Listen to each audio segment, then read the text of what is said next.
Bonjour Jean-Marie Leduc. Bonjour Jean-Michel Grand-Cyr. Donc j'ai eu le plaisir de publier il y a déjà plusieurs mois, c'était en octobre 2019 si j'ai bonne mémoire, un livre de votre plume intitulé La vie entre les vies. Non, non. Moi j'étais très content que vous sortiez ce livre, Jean-Michel, parce que je vous dis ça sans flagornerie, je suis votre travail depuis des années, essentiellement d'ailleurs par la science, et dans une période qui va pas très bien, surtout après la pandémie et le confinement, où il y a une recherche de lumière et d'ailleurs et d'au-delà, pour un monde nouveau, pour autre chose.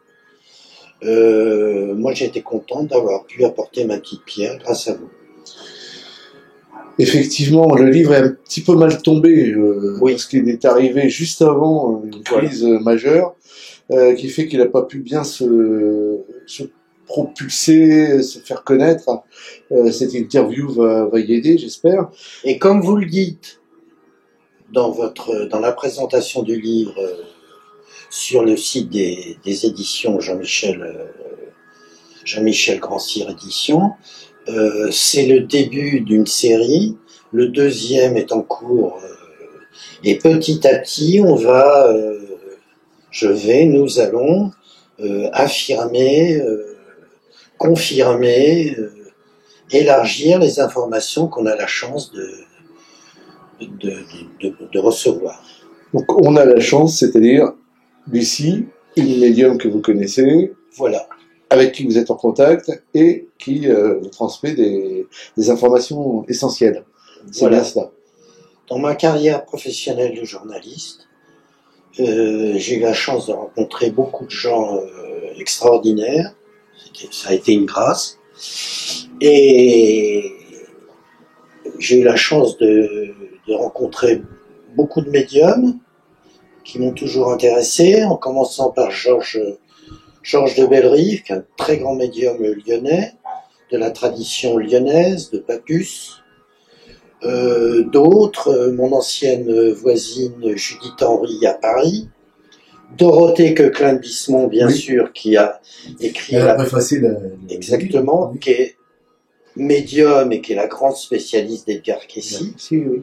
Edgar Cayce que je retrouve de temps en temps grâce à Lucie, oui. qui nous parle, car je ne suis qu'un intermédiaire. Mais cette médium, Jean-Michel, est tout à fait exceptionnelle, car c'est une femme retirée, confinée, qui ne voit pas beaucoup de monde, qui n'a pas de cabinet, qui parle à quelques personnes, et j'ai la grâce. Alors c'est un avantage, mais pour les lecteurs, c'est une frustration. Oui. Parce que moi, les échos que j'ai eus, c'est vraiment dommage qu'on ne voit pas cette femme, parce qu'elle existe vraiment.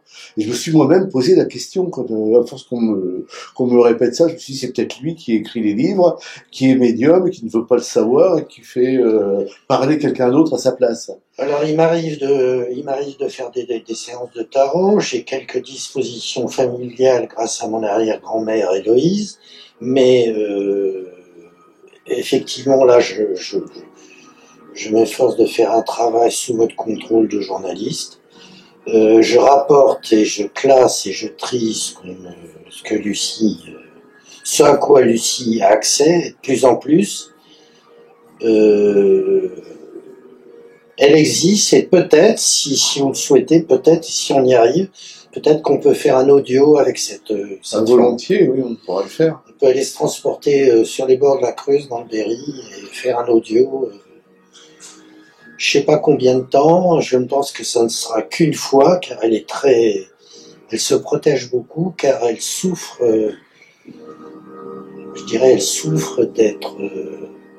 elle souffre des énergies du monde. Oui.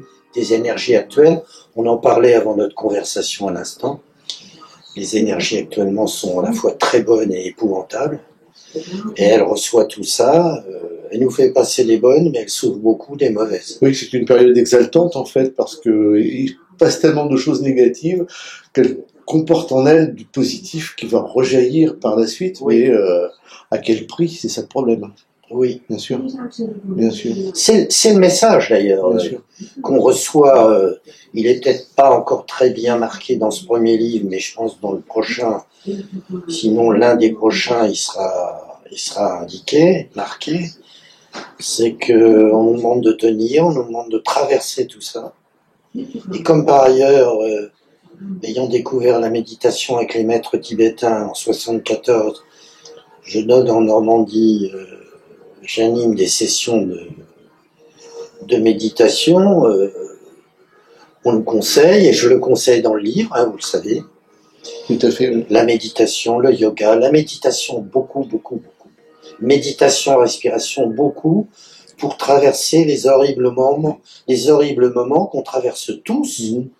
Tout le monde sait qu'en regardant cette vidéo que on a tous des moments terribles, on est flingué littéralement, à la fois humainement, professionnellement, émotionnellement, et effectivement la méditation, le qigong, le yoga. Alors méditation, quelle différence vous faites entre méditation et prière, par exemple? Alors, il y a plusieurs stades de méditation. Le premier stade, le plus courant, c'est le calme mental. C'est ce qu'on appelle maintenant, dans une vision laïque, la méditation de pleine conscience, qui est proposée entre autres par Christophe André, qui est une acception laïque des grandes méthodes bouddhistes, de l'Himalaya en particulier. Et je dis ça en face de la couverture d'un livre de Mathieu Ricard sur l'Himalaya, de photos et de textes. Le premier grand stade qu'on retrouve pratiquement partout, aussi bien chez les hindous, les zen, les tibétains, les bouddhistes, c'est le premier stade, c'est l'obtention du calme mental, c'est-à-dire on pose l'esprit, on ne l'éteint pas, mais on le pose, on le réduit, on le pose de manière à accéder à autre chose. Un rythme alpha, comme on disait autrefois. Voilà. Le deuxième stade, Vipassana, dont on parle beaucoup actuellement, Vipassana. Alors, comme vous le savez, Jean-Michel, il y a eu une explosion des applications, des téléchargements des applications de méditation en France, multipliées par 7 sur les sites français c'est impressionnant, oui. Pendant le confinement, multipliées par 50 aux États-Unis. Oui. C'est fou. Le deuxième stade, c'est Vipassana, c'est-à-dire des méditations analytiques qui permettent, une fois que le mental est posé, de réaliser comment on fonctionne. Hein, on en parlait tout à l'heure avant l'interview. Comment vous fonctionnez, comment moi je fonctionne, comment on fonctionne. Et le troisième stade, quand on a réglé, je dirais, ces problèmes de fonctionnement intérieur, en commençant par le fonctionnement mental, on peut arriver à l'ouverture du cœur, et c'est là où on débouche véritablement dans la prière, quelle qu'elle soit. D'accord. Est-ce que je suis assez clair? Tout à fait, oui. C'est une sorte de préparation, faite de mise en bouche avant de... C'est exactement ça. Tout à fait. Et il y a beaucoup de gens, on le sait bien, nos grands-pères, quand mon grand-père allait à la pêche, et qui demandait à tout le monde qu'on lui foute la paix pour aller à la pêche, c'était sa méthode à lui de méditation pour ouvrir son cœur, et sa femme, ma grand-mère, disait que quand il rentrait, ça lui avait fait beaucoup de bien, et qu'elle en était très heureuse. Il était zen et serein. Voilà. D'accord. Alors, vous avez enclenché ce type de démarche personnelle après avoir rencontré Lucie, ou c'était déjà latent avant? Moi, initialement, j'étais journaliste de rock de la première génération, rock et folk, extra, best et tout ça. J'ai découvert le rock. Qu'est-ce qu'on s'est marré, qu'est-ce qu'on s'est bien amusé. À la grande époque. À la grande époque, découvert de la fumette, pas de sida, etc. Enfin, je n'ai pas besoin de faire un dessin, tout le monde a parfaitement compris de quoi il retourne. Et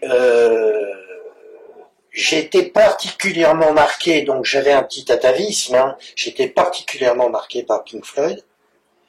que j'ai eu la chance de bien connaître, de rencontrer, de jouer au foot avec eux, d'aller chez eux, etc., etc.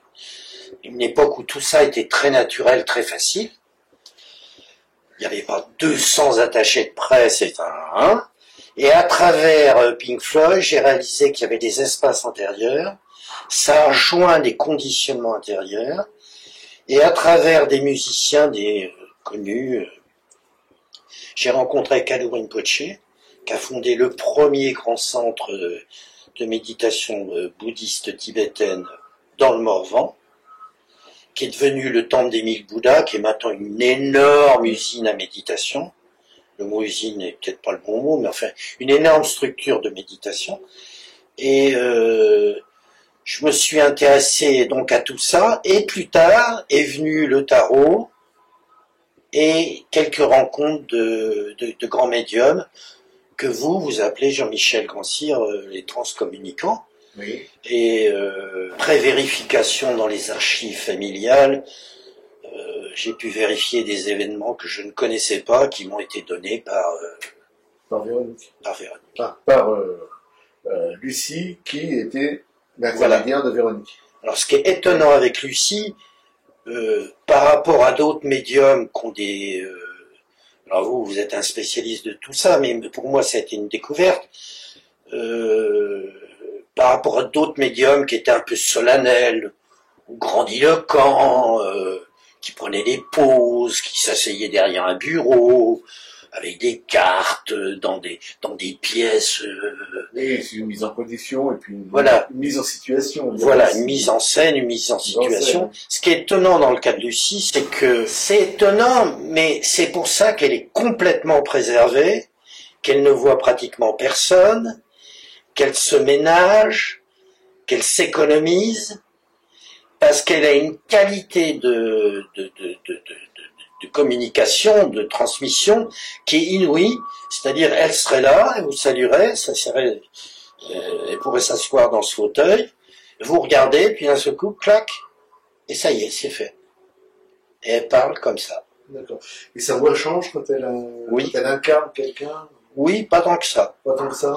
Ce qui change, et ce qui me trouble aussi beaucoup, j'en parlais hier à des amis, puisque le livre se vend et qu'on m'en parle et qu'on pose des questions, elle a une faculté qui est nouvelle, enfin, qui est une découverte pour moi, je ne sais pas ce qu'il en est pour vous qui êtes un spécialiste, mais c'est qu'elle fait venir, elle accueille, et elle fait venir dans la pièce des qualités d'énergie très différentes, et c'est très surprenant. Ça doit être épuisant pour elle. Non, c'est épuisant pour moi. Non, elle le dit elle-même, alors que c'est une dame âgée qui a passé les 80. Elle le dit elle-même, ça la régénère. Et effectivement, par exemple, je l'ai vu cet été, je l'ai trouvé fatiguée, entamée par la Covid, évidemment. Comme beaucoup de personnes d'un certain âge, elle était bien entamée. Elle n'était pas dans une forme formidable. Elle a été touchée par la maladie ou... Non, pas du tout. Mais par l'énergie que dégageait la situation. Mais alors, dès qu'elle se met en communication, et dès que je ou d'autres lui proposent de se mettre en communication avec des personnes, enfin, je dirais convenables, entre guillemets, ça la régénère. Elle peut parler une nuit. Moi, elle m'a déjà embarqué une nuit complète. Ah oui, carrément. Oui. D'accord. Bon, après, le lendemain, elle est HS. Elle est fatiguée. Il faut qu'il récupère. Voilà. Voilà. Bien sûr.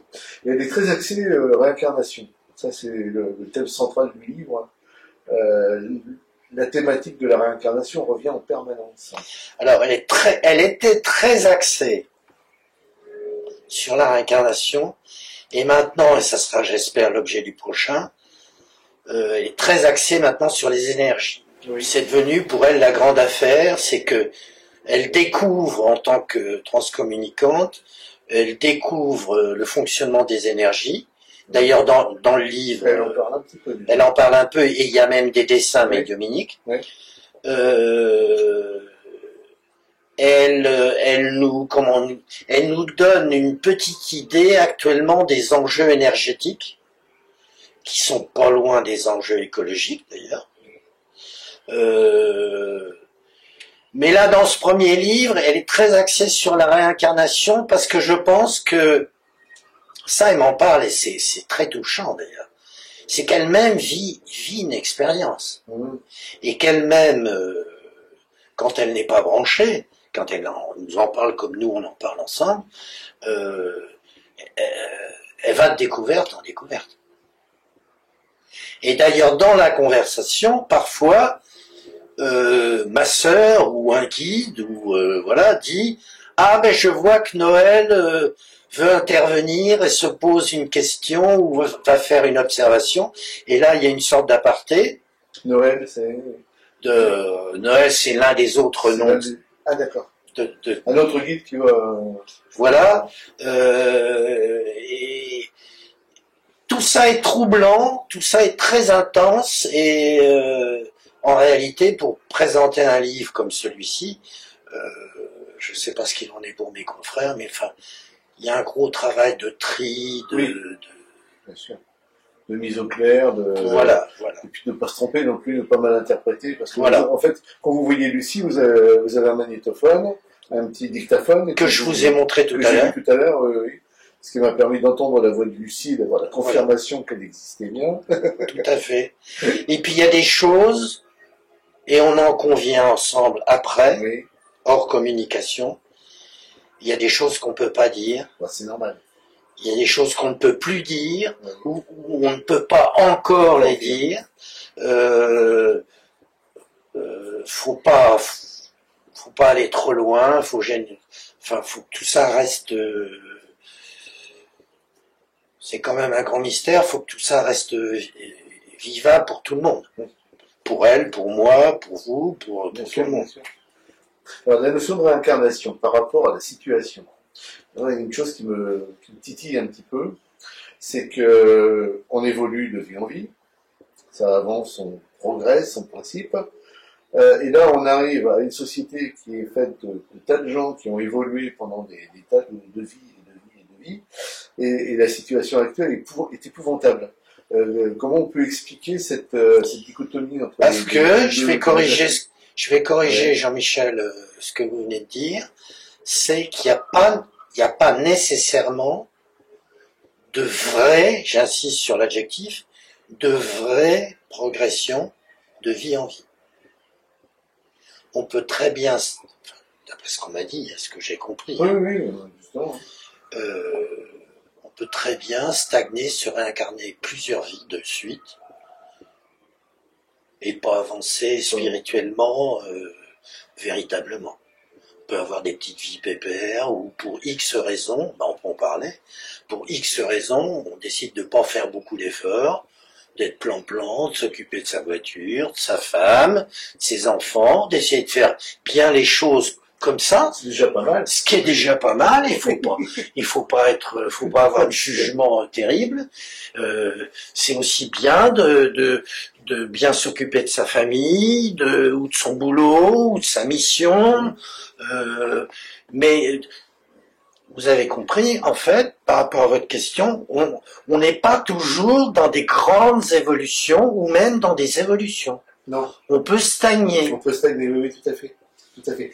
C'est-à-dire qu'en fait, on fait des choses bien, mais quand on n'a pas de perspective d'avenir et d'objectif final en vue, en fait, on reste sur place sans. C'est ça. Voilà, on gère au mieux le. C'est exactement ça. C'est exactement ça. Donc, il ne faut pas faire de la réincarnation un mythe absolu en se disant on va de victoire en victoire, découverte. Voilà, non. C'est une autre conception. C'est une autre conception. Ce qui explique, j'en parlais hier avec des amis, ce qui explique beaucoup de vies de nos pères et de nos grands-pères du 19e et du 20e siècle. Il y a eu beaucoup, même dans nos familles, de papas, c'était des bons papas, ou des mamans qui faisaient le maximum, mais qui n'ont pas fait des choses extraordinaires, mais qui quand même ont traversé la guerre de 70, les 3 révolutions du 19e siècle en France, la guerre 40, la guerre d'Algérie, la guerre 14, avec tous les drames que ça a pu et voilà. Alors, c'était pas grandiose, mais ils l'ont fait. Alors que nous, on a traversé, par exemple, aucune guerre. Que dalle. Que dalle. Que dalle. Et qu'on est quand même, hein, on le voit ici, là, on est quand même des gâtés. Hein. On est des gâtés, bien sûr. On est des gâtés. Bien sûr, privilégiés de l'histoire. Donc, en fait, le phénomène de réincarnation est très subtil, c'est comme le karma. Oui. En fait, tout ça est très très subtil. Vous voulez en parler du karma, justement? Parlons-en, Jean-Michel. Tout ça est très subtil et il faut pas, maintenant qu'on commence un peu à comprendre ce qui se passe, ouais. C'est la tendance de notre époque. Hein, c'est ce que faut pas trop caricaturer. C'est très subtil en fait. C'est très subtil, c'est beaucoup plus subtil que l'idée qu'on s'en fait communément. Voilà. D'accord. Le karma. Est-ce que moi, dans toutes mes recherches, j'ai vu qu'il y avait différentes façons de l'aborder. Je dirais la façon française, telle qu'elle a été présentée dans les années 1900, 1880, 1920, c'était on se réincarne, on fait une connerie, on la paye quasiment au même prix que l'erreur qu'on a fait. On tue quelqu'un, on est tué, on a fait souffrir, on souffre, c'est vraiment œil pour œil, dent pour dent. En lisant les chercheurs anglais, j'ai vu que c'était autre chose. Eux ont plutôt une vision de la compréhension de ce que l'on a fait. C'est-à-dire que si on a commis une erreur, on doit comprendre la raison de cette erreur, et à partir du moment où on a compris la raison de cette erreur, on change son attitude, mais il n'y a pas forcément de coup de règle sur les doigts pour l'âme, pour l'esprit et la personne.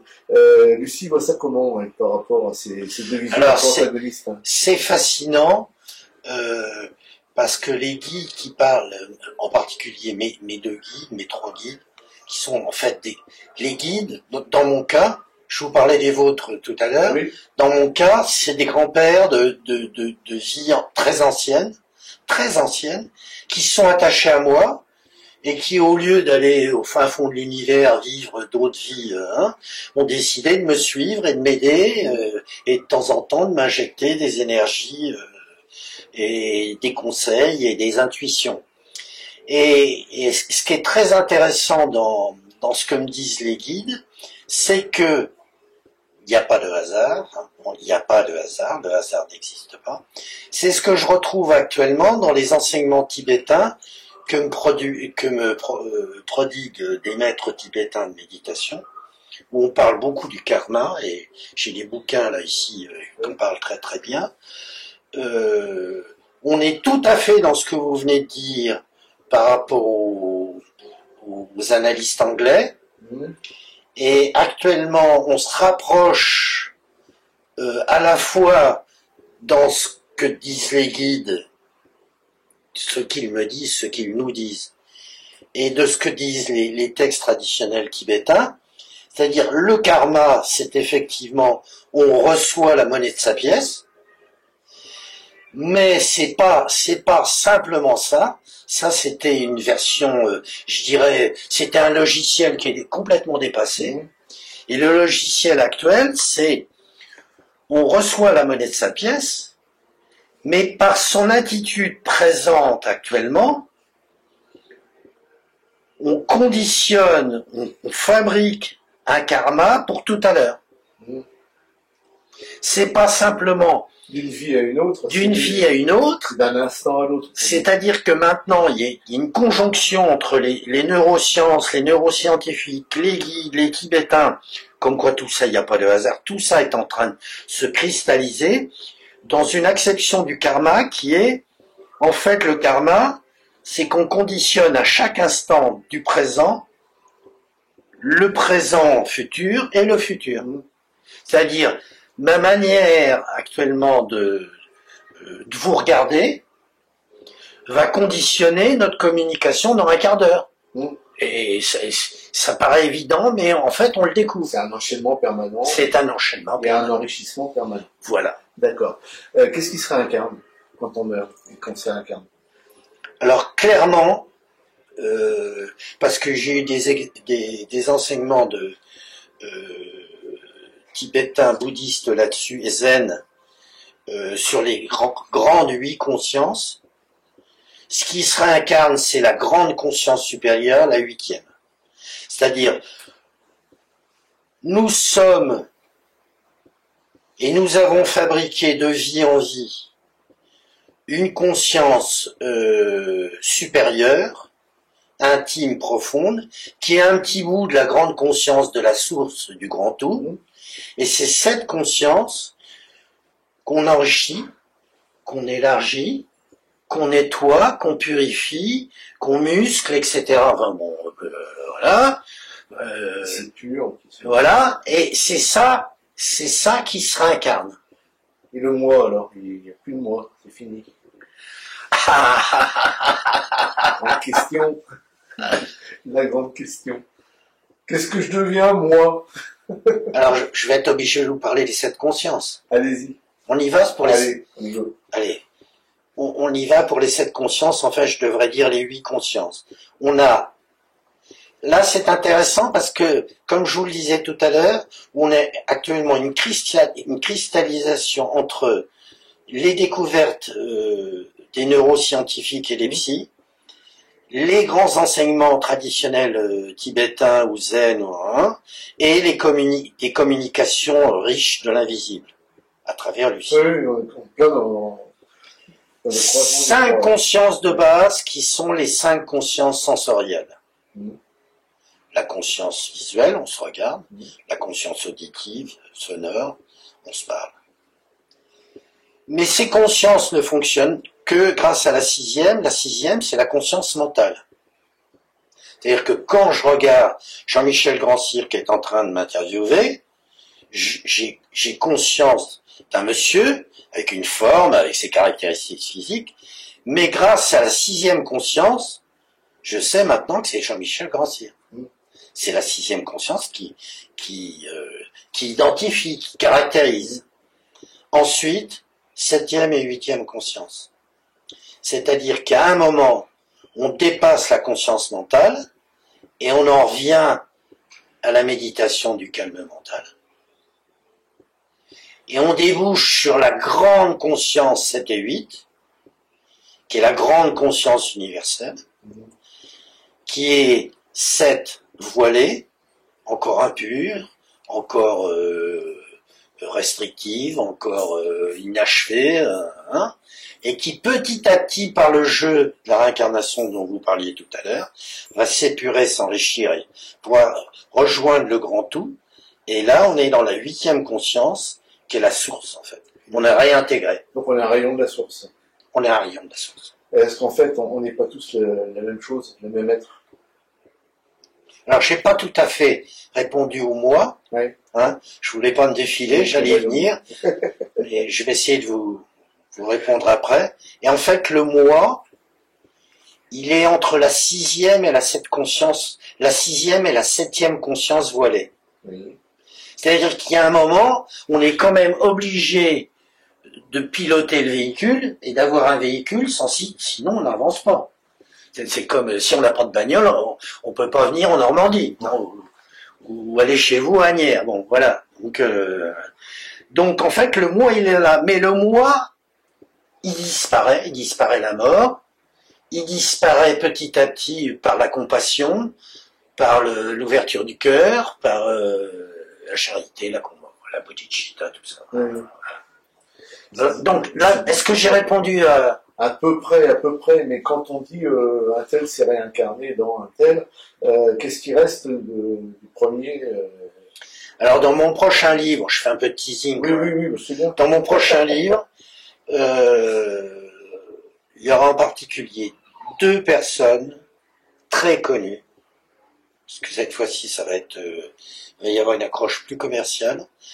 2 personnes très connues qui expliquent ça très très bien, qui sont dans l'invisible, qui sont décédées, qui sont immensément connues, et qui parlent très très bien de ça. En fait, quand même, dans l'invisible, il arrive un moment où on se défait du moi, d'une lâche partie du moi précédent.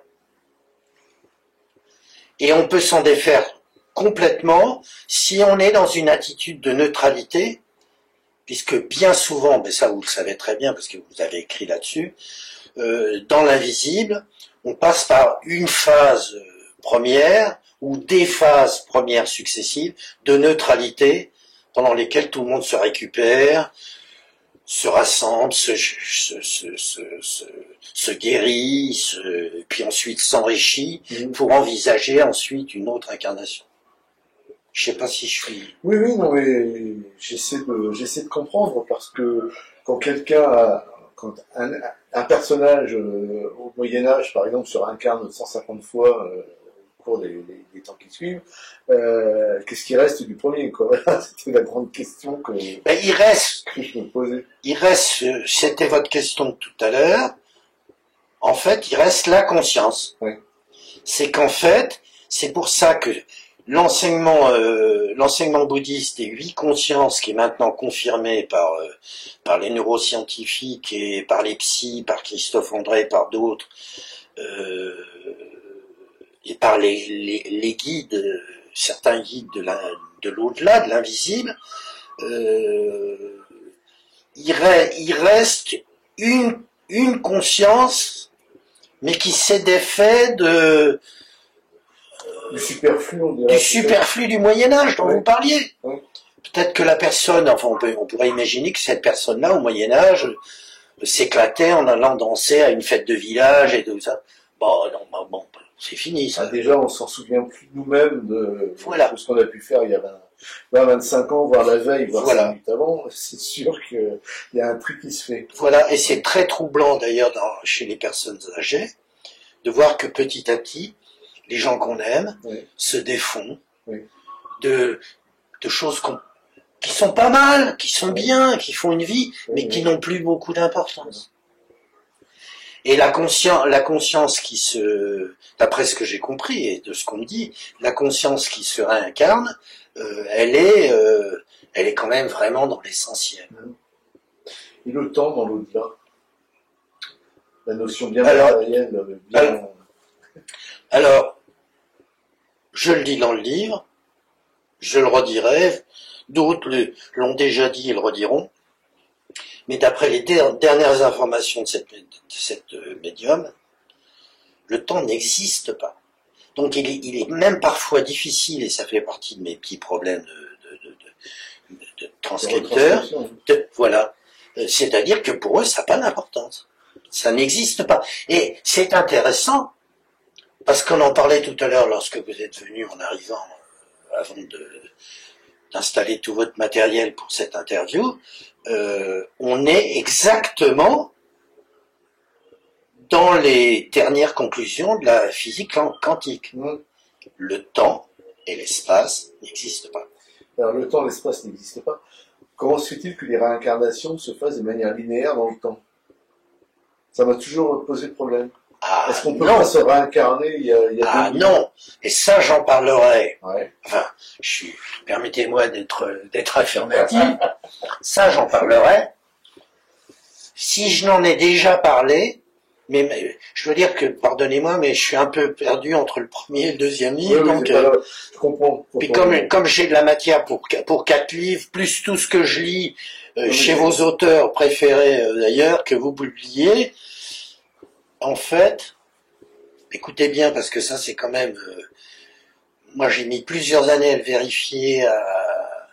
En fait, écoutez bien, comme le temps n'existe pas, vous voyez où je veux en venir? Comme le temps n'existe pas, on vit toutes ces incarnations en même temps. Ouais. Donc, si on est un rayon d'une source... Vous l'aviez appris aussi, ça? Oui, bah oui, mais ça me titille toujours l'esprit parce que c'est difficile à modéliser. Voilà. En fait, on est un rayon du grand tout. Oui. Tous. En fait, on est tous la réincarnation de tout le monde. En fait... oui, exactement. Moi, je suis réincarné en vous. Vous êtes incarné en moi. Exactement, Jean-Michel, exactement. Mais ça, c'est compliqué pour... ça, c'est difficile. Oui, c'est difficile à admettre. Alors, par exemple, pour essayer d'illustrer, si vous en avez envie, pour essayer d'illustrer, quand on retombe dans un moment de notre vie actuelle, dans un mauvais moment, dans une mauvaise disposition psychologique, quand on est, voilà, pour parler franchement, quand on est en train de faire une belle connerie, bien souvent, enfin, c'est pas bien souvent, j'enlève le bien souvent, en fait, on retombe dans une disposition d'une autre vie, mais qu'on est en train de vivre en même temps. D'accord. Ça, c'est très... Et c'est pour ça que les découvertes de la physique quantique là actuellement sont vertigineuses. Oui. Moi-même, je sais pas dans quelle disposition d'esprit vous êtes, mais moi-même, j'ai un mal fou à suivre. Hein, bien sûr. Voilà, parce que est-ce que j'ai bien compris? Alors après, je vais voir Lucie, on discute avec mes guides et tout ça. Mais au bout d'un certain moment, et c'est notre travail finalement, c'est notre boulot, vous et moi. Je me souviens d'un entretien toute une après-midi durant avec François Brune chez Olivier Costet-Borgard. On n'arrivait pas à le suivre. Hein. Lui-même allait 10 fois plus loin que ceux qu'on s'autorise à penser et à croire. Abordant des thèmes qu'on n'aurait pas osé aborder alors que le projet c'est tout à fait naturel. Il dit pour vous c'est extraordinaire alors qu'en réalité c'est une simplicité absolue, quoi. Donc en résumé, pour cette histoire de réincarnation, cette histoire d'incarnation et cette histoire de karma, si je vous fais une vacherie, à la limite, c'est à moi-même que je la fais, puisqu'on est le même être. Donc on a intérêt... C'est pas toujours très bien expliqué, enfin, à ma connaissance, hein. Dans la religion judéo-chrétienne. Pas trop, non. Pas trop. Alors je peux vous affirmer, parce que je suis en plein dedans, que dans le bouddhisme tibétain, ou dans le bouddhisme de l'Himalaya, qu'on appelle maintenant l'Himalaya, c'est-à-dire aussi bhoutanais, sikkim, voilà, népalais, surtout népalais, pardonnez-moi, j'allais oublier népalais, ça c'est très très bien expliqué. Alors ça paraît une naïveté pour beaucoup de Français. Pas vraiment. Mais... C'est très compliqué en fin de compte. Mais en fait... L'esprit cartésien qui résonne pas plus loin que le bout de son nez, c'est compliqué. Voilà. Et il est évident que si on fait une vacherie à son gamin, ben, il y a un moment ou un autre, on se fait une vacherie à soi-même. Bien sûr. Ou si on fait une vacherie à la femme qu'on aime, ou même à un collègue de bureau, ou à ma voisine, en fait, je veux dire, c'est élémentaire. Donc c'est un grand masochisme planétaire, humain, global, que toutes ces douleurs qu'on fait subir aux autres et qu'on subit soi-même, quoi, en fait. Donc il faut s'épurer de sa masochisme. Oui, d'où l'importance, pardonnez, je fais pas de pub, hein, mes groupes sont pleins, hein, comme beaucoup de groupes actuellement, mais d'où l'importance de la méditation, qui est une école de maîtrise, de respiration. Au lieu de s'exciter et de faire n'importe quoi, on respire. Et puis on trouve la bonne clé. Et on s'arrête au bon moment. On n'assassine pas, on poignarde pas l'autre, mais on lui dit ce qu'on a gentiment et fermement ce qu'on a à lui dire. Tout à fait. Et lui, il répond gentiment et fermement, pareil. On s'explique calmement. Voilà. Et on arrive à trouver l'harmonie au milieu de tout ça. Oui. D'accord. Et Lucie, dans tout ça, elle vit ça comment, elle, dans son quotidien? Alors, je vous en parlais un peu. Elle se protège beaucoup. Oui. C'est pour ça qu'on lui demandera, mais je pense qu'elle dira non pour une interview télévisée, enfin filmée. Même si je fais du charme? Ben Jean-Michel, je ne sais pas, je vous ai jamais vu faire du charme, donc peut-être que vous avez une réputation, donc peut-être que... mais... Je suis irrésistible. Mais oui. Ben, pour avoir publié des dizaines, peut-être même des centaines d'auteurs, peut-être que effectivement vous devez avoir quelque chose. Ça c'est clair. Je suis plus obstiné qu'irrésistible. En tout cas, elle se protège beaucoup. Moi, ce qui me fascine, mais ça, je peux pas trop donner d'éléments. Et puis j'ai pas son langage, elle est pas là, mais ce qui est fascinant, je sens depuis 2-3 ans, elle me le fait sentir à travers ses contacts, que de même que notre monde est très agité, notre monde terrestre, dans lequel nous sommes incarnés, de même dans l'invisible c'est très agité. Et elle le vit par moments de manière extrêmement bien, parce que par moments elle a des lumières qu'elle n'avait pas il y a 5 ans. Je vous en parlais tout à l'heure, et on en reparlera peut-être un jour.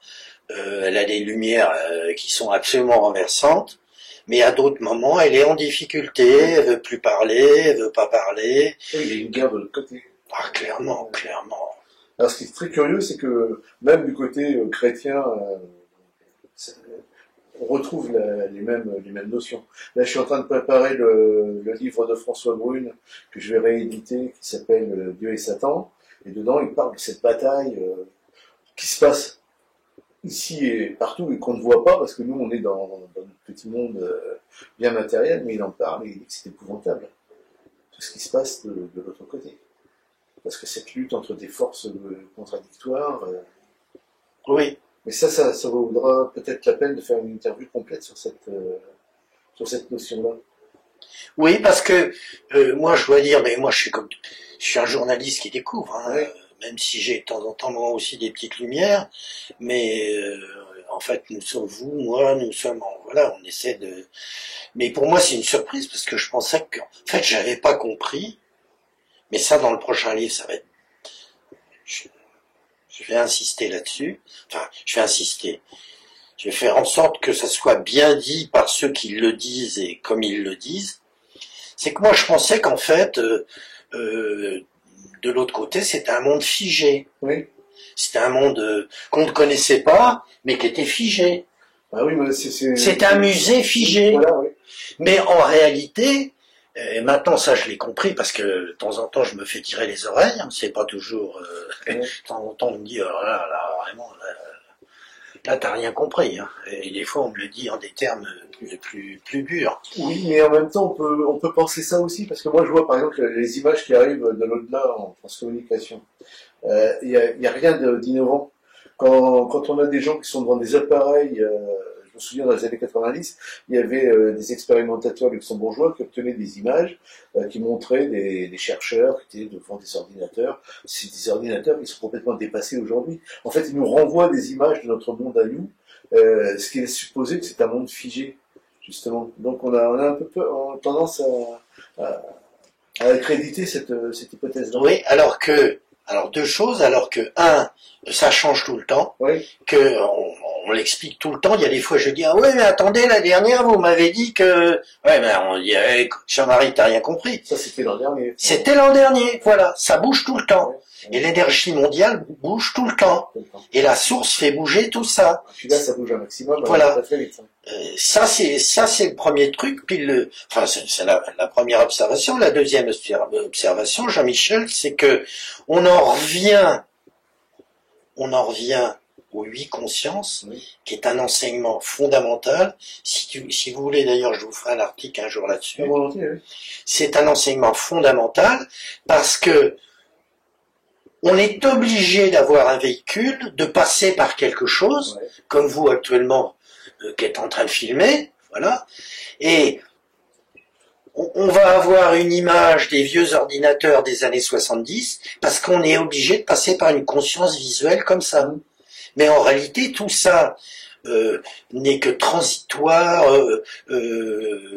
temporaire, et en fait, ce qu'il y a derrière, c'est la 7e et la 8e conscience, qui est la grande conscience universelle, et le grand principe universel.